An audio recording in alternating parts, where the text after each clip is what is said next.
Hello everyone, it's Shane Kanto, your Wasteland reviewer, and I'm here to review Hillbilly Elegy.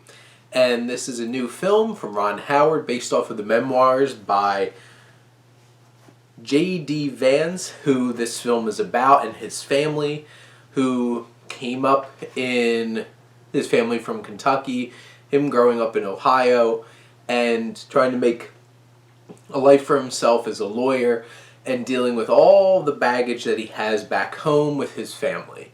And Ron Howard isn't exactly known for being a director that really brings a really distinct kind of feel or tone or specific voice into his films. He's probably one of the most well-known kind of workman directors.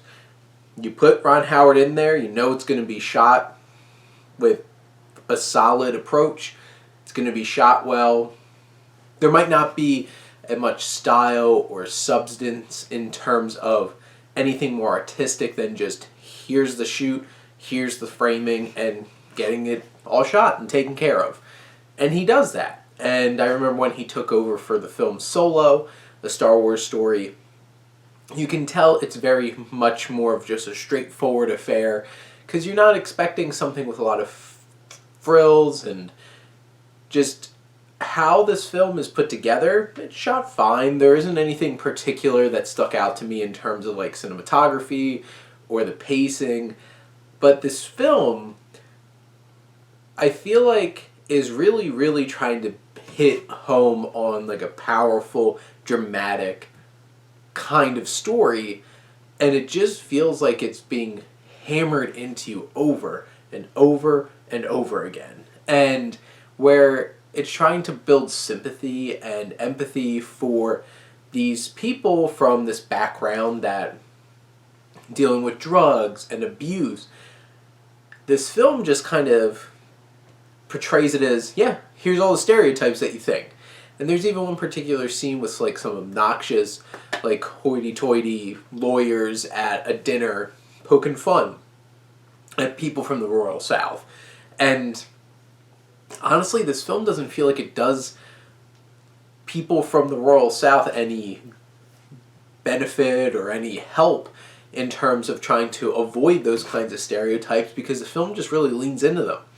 And the whole entire film is about J.D. Vance trying to get away from those stereotypes and just forgetting about that stuff and putting that behind him. And you see, like, his mother, played by Amy Adams, who is committed. Her performance has a lot of energy and is vicious at times, and there's one particular scene of her abusing JD, and it was really hard to watch, and Amy Adams really sold it. She's a drug addict. She sleeps around. She can't hold jobs. And then her mother, played by Glenn Close, who really goes all in on this performance as well and is really compelling, has her baggage and things she did in her past. And there's one particularly flashback scene that's really uncomfortable to watch. But the thing is, this film never feels like it hits that gritty, deep layers to this abuse, the drug issues, all those different kinds of things, financial issues.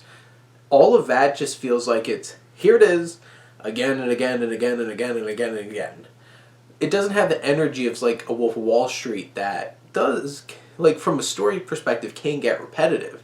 It's the same decadence for like 3 hours. But there's a spark about it. There's a dark, disgusting charisma about that film. This film just feels like, here's another one, and here's another one. I call it like the Revenant syndrome, where it's just like, could they possibly do any more to this character? And after a while, and the film doesn't feel like it's progressing in a particular way, and by the time it starts getting to the point where maybe JD is growing past this life that he was brought up in, it like burns through it in like montages, and it's just like, oh, okay, so you have like an hour and 40 minutes of just horrible things over and over and over and over and over again without progressing the story really at all, trying to balance back and forth between this time period and that time period. And then you get to this point where it's like, oh, we're finally getting some progression. It's like, bam, done. Oh. So it's all this build, and you really don't get to experience that growth in a deep, meaningful way because it's just kind of rushed through. I got bored at times, especially through the first half of this film, and especially as it started moving into the second half, finishing up the second act, moving into the third act, still trying to do the same things over and over again. And if it wasn't for the solid direction and the just reckless abandon of performances that Close and Adams just put into these characters, which I don't think they would have had the same complexity that they do have if it wasn't for these performances, but they go all in. And Hillbilly Elegy is better because of the two of them in this film. In general, I think this is a bit of a misfire and doesn't ever hit that emotional peak that I feel like this film was trying to reach for. And in the end, it feels a little unsatisfying because there never felt like there was a rhythm or a purpose or a driving force in the plot taking us anywhere. It just kind of threw everything, like including the kitchen sink, at you, and then just tries to wrap it up real nicely, real quick at the end of the film. And it feels unsatisfying.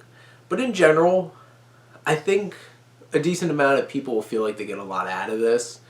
It's one of those kinds of films where it's dealing with some heavy things, but in a much more digestible and less nuanced kind of way that I think mainstream audiences might appreciate. Which I felt like this film could have gone deeper, but it feels fine in itself, hitting right here, right below the surface.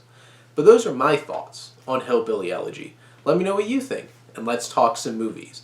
But thank you as always for tuning in and supporting your Wasteland reviewer.